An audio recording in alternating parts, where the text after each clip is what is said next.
Hello বন্ধুরা, কেমন আছো সবাই? আশা করি সবাই ভালো আছো। আজ আমি একটা দারুণ ঘটনা শেয়ার করব। দ্রুত আমার চ্যানেলটি সাবস্ক্রাইব করে নোটিফিকেশন আইকনে ক্লিক করে আমার সাথেই থাকো। আমার নাম তামান্না, বাসা কলকাতা শহরে।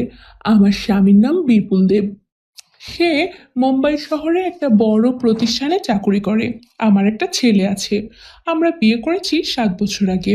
আমার স্বামী বাড়িতে আসলে খেলা ভালোই জমে, কিন্তু গত 1.5 বছর যাবৎ আমার বিপুল ছুটি পায় না। তার কারণে সে আসতেও পারে না। বন্ধুরা, গত 6 মাসে সে একবারও আসেনি।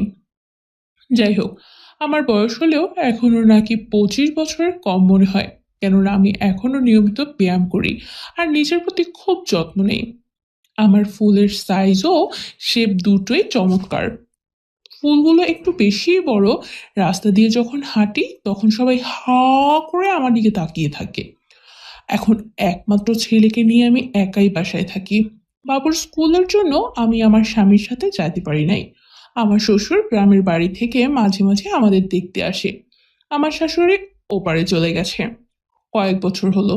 তাছাড়া সুযোগ পেলেই বাবুকে নিয়ে শ্বশুরবাড়িতে বেড়াতে যাই। আমরা এখানে থাকলে শ্বশুর খুব খুশি হয় আর আমাদের থেকে যেতে বলে। শ্বশুরের সাথে আমার সম্পর্কও খুব ভালো। শেষবার যখন শ্বশুর বেড়াতে আসলো, সে অনেক দিন এখানেই থাকতে চাইলো, কেননা বর্ষার সময় সব ক্ষেতের জমি পানির নিচে। তার যেহেতু এখন কোনো কাজ নাই, তাই 2 সপ্তাহ থাকবে ঠিক করলো। কিন্তু তার সমস্যা হলো, তার আদরের নাতি বাড়িতে নাই। স্কুলে ছুটির কারণে নানার বাড়ি বেড়াতে গেছে। এখানে আসলে শ্বশুর বেশিরভাগ সময় আমার ছেলের সাথে কাটায়। এখানে তার নাতির অবর্তমানে সময় ভালো কাটছে না। আমি সারাদিন অফিসে থাকি। আমি তাকে সময় দিতে পারলে তার জন্য ভালো হয়। তারপরেও ফাঁকা সময় আমরা দুজনে একসাথে মন্দিরে প্রার্থনা করতে চাই, রেস্টুরেন্টে খেতে চাই। একদিন আমি সিদ্ধান্ত নিলাম যে অফিস যাব না। তাছাড়া আমার অফিসেও খুব বেশি কাজ নাই। তাই আমি ভাবছি শ্বশুরের সাথে কিছু ভালো সময় কাটাবো। শ্বশুর এটা শুনে খুব খুশি হলো। সেদিন বৃহস্পতিবার সকাল 10টায় ছুটি নিয়ে বাড়িতে আছি। শ্বশুর আমাকে বলল, আমরা আজ ঘুরতে যেতে পারি। আমি একটু অবাক হলাম, কারণ আমি বাবার সাথে কখনো ঘুরতে যাইনি। বাবা যখন খুব বোরিং ফিল করছে তাহলে ভাবলাম তার কথা মতোই ঘুরে আসি।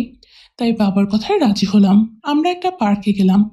অফ সিজন বলে মানুষজন খুব বেশি নয়। চারদিকে ঘুরে দেখলাম। শ্বশুর পার্কে অবস্থিত সৌরজগতে দেখতে চাইলো। আমিও এর আগে দেখি নাই, তাই আমারও দেখতে ইচ্ছে করলো। আমি এবং শ্বশুর বাবা এক কোণায় গিয়ে বসলাম। আমি অবাক হচ্ছি, কিন্তু তবু কিছু বলছি না। সৌরজগতের কাহিনী শুরু হবার পরেই আমি টের পেলাম শ্বশুর তার হাতটা আমার কাঁধের উপরে রাখলো। ব্যাকগ্রাউন্ডের সাউন্ড আর শ্বশুরের ছোঁয়ায় আমার হার্টবিট বেড়ে যাচ্ছে। শ্বশুর টের পাচ্ছে কিনা জানি না। বিরতির সময় কাঁধ থেকে হাত নামিয়ে রেখে আমার দিকে তাকিয়ে একটা হাসি দিয়ে কিছু খাবার কিনতে বাইরে চলে গেল। বাবা ফিরে এসে আমার হাতে চিপস আর কোক দিল। খেতে খেতে সে আমার সৌরজগৎ নিয়ে দু একটা কথাও বলছে। আবার যখন শুরু হলো তখন টের পেলাম সে আমার কাছে ঘেঁষে বসলো। মাঝে একটুও ফাঁক নাই। আমি কিছু বুঝতে পারছি না যে শ্বশুর এখানে আমার সাথে কি করতে চাইছে। আগে কখনো আমার সাথে এত বেশি আদর দেখাননি। তার বয়স এখন 55-এর কাছাকাছি হতে পারে। তার স্ত্রী গত হয়ে যাওয়ার একাকিত্ব থাকতে থাকতে আমার সাথে কিছু করতে চাইছে। বন্ধুরা, তার ব্যবহারে আমি কিছুটা উদ্বিগ্ন হলাম। আর আমার স্বামীর অনুপস্থিতি আমাকে নীরব থাকতে বাধ্য করছে। অন্ধকার সিন আসার পরেই শ্বশুরের দুষ্টুমি আরো বেড়ে যাবে তা আমি বুঝতেই পারিনি। শ্বশুর এর মধ্যে বাম হাত দিয়ে আমাকে জড়িয়ে ধরেছে, যার ফলে আমি শ্বশুরের আরো কাছে চলে গেলাম। হুট করে সে আমার মধু ভরা ফুলে হাত রাখলো এবং আস্তে করে চাপ দিচ্ছে। আমি জানি না আমাকে এখন কি করতে হবে। তার ডাকে সাড়া দিব, না এখানেই থামিয়ে দিব। নিজের অতৃপ্তি মন থেকে সিদ্ধান্ত নিলাম আজকে সৌরজগৎ দেখার জন্য অন্যরকম অভিজ্ঞতা অর্জন করব। ও মাই গড! আমি বুঝতে পারছি না আমি এমনিতেই তার দিকে ঝুঁকে যাচ্ছি। শ্বশুর দারুণ কিছু করছে আর এদিকে আমার খেলার মাঠের গর্তে জল ঝরছে। শ্বশুর সজোরে আমার ফুলগুলো ডলাই মলাই শুরু করছে। আমি আরামে কোনো বাধা দিলাম না। বন্ধুরা, শ্বশুর শো শেষ না হওয়া পর্যন্ত আমার সাথে এমনই করতে থাকে। ওখান থেকে বের হয়ে আমরা একটি অটোরিকশায় উঠলাম। তখন উনি আমাকে বলল যে আমরা একটা রেস্টুরেন্টেও খাবার খেয়ে যেতে পারি। তাই আমি রিক্সাওয়ালাকে বললাম রেস্টুরেন্টে চলো। বিকালের ঝলমলে আলোয় রিক্সা ছুটে চলছে। আমি যেহেতু বাবার সাথেই বসেছি, তাই শ্বশুর আমার কানে কানে ফিস ফিস করে বলতে থাকে, তামান্না, তুমি দেখতে খুব সুন্দরী, এবং তোমার বাকি কথাটা না বলে থেমে গেল। তাই আমি বললাম, এবং আমার কি বাবা? সে বলল, না কিছু না। আমরা রেস্টুরেন্টে নামতেই ম্যানেজারকে বলে কর্নারের একটা নির্জন টেবিল ম্যানেজ করলো শ্বশুর। সে আমাকে আগে বসতে দিয়ে আমার পাশেই বসলো। আমি একটু সরে যেতে চাইলাম, কিন্তু উনি বলল, এখানে কেউ আমাদের বিরক্ত করবে না, আর কেউ দেখতেও পাবে না। আমি কেবল একটি কথাই বললাম, এখানে নয়। শ্বশুর ভদ্রলোকের মতো হয়ে গেল, আর কোনো দুষ্টুমি করলো না। আমরা দ্রুত খেয়ে বাসায় ফিরলাম। বাসায় ফিরে আমি খুব এক্সাইটেড এবং কিছুটা ভয় পাচ্ছি আজ কি ঘটতে যাচ্ছে। আমি একটু সুন্দর নাইটি পরে শ্বশুরের ঘরে গেলাম। শ্বশুরও বাসায় এসে চেঞ্জ করে ফ্রেশ হয়ে টিভি দেখছে। আমি গিয়ে একটি সিঙ্গেল সোফায় বসলাম। শ্বশুর বলল তার কাছে গিয়ে বসতে। আমি 3 সিটের সোফায় অন্য প্রান্তে বসলাম। শ্বশুর আমার কাছে এসে বসে আমাকে জড়িয়ে ধরলো। আমি বললাম, প্লিজ এমন করবেন না। শ্বশুর একটু রঙ্গ করে বলল, বিপুল তো এখানে নেই তামান্না।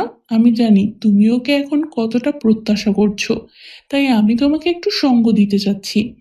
আমি তার কথা শুনে অবাক হলাম আর শান্ত হয়ে বসে থাকলাম। শ্বশুর আসলে এক্সপার্ট খেলোয়াড়। সে আমার মাঠে খেলতে নামতে চাচ্ছে।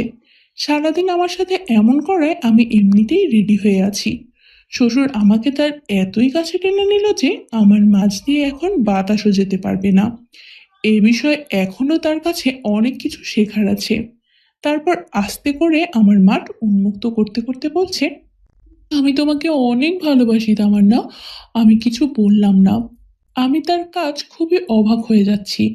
এদিকে আমার মাঠ জলে ভিজে একাকার হয়ে আছে। তা দেখে সে যেন কেমন হয়ে গেল। এরপর সে তার খেলোয়াড় আমার হাতে ধরিয়ে দিল। বুঝে গেলাম এটা আমার স্বামীরটার চেয়ে অনেক বড়। আমার হাতের স্পর্শে আরো ফুলে গেল। তখন আমি বললাম, এটা এত বড় কেন?